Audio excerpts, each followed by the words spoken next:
छवरा गे छवरी छई सब बड़ी रंगदार। सहरसा बजरिया के छवरा गे छवरी छई सब बड़ी रंगदार।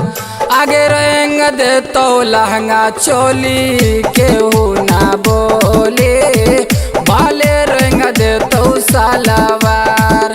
आगे सुपोला बजरिया के छवरा गे छवरी छई सब बड़ी रंगदार। आगे सहरसा बजरिया के छवरा गे छवरी छई सब बड़ी रंगदार। आगे रंग दे तो लहंगा चोली केहू ना बोले, भले रंग दे तो सलवार।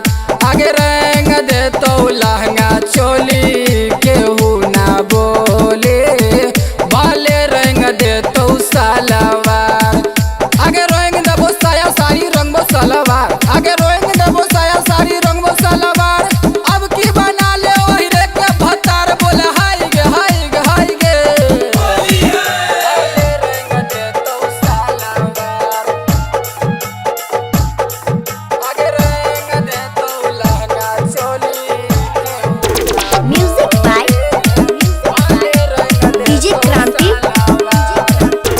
तोहरा खियै तो पुआ पूरी गे छवरी आही रे रंग तो सलवार।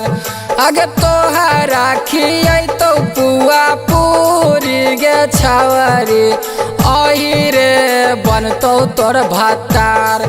आगे डाल दे तो छौरा सब रंगवा गे छवरी रंग दे तो तोहर सलवार।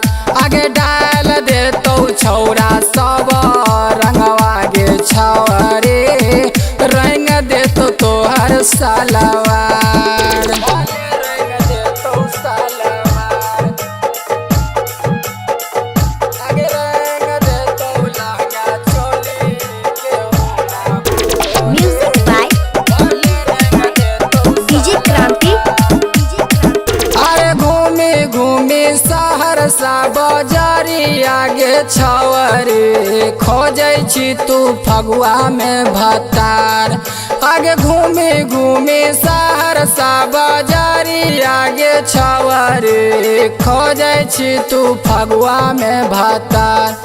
आगे डाल दे तो रंगवा तोरा सितुहर के छवरा छौरा सब छई रंगदार।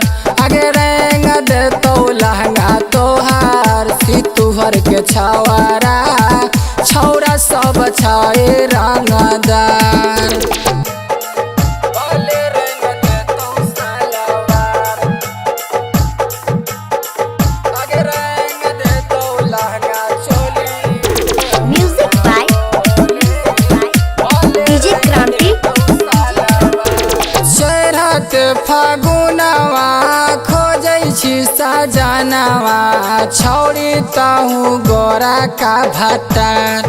हेगे चढ़त फागुनवा खोजै सजनवा छौरी तहु गोरा का भतार।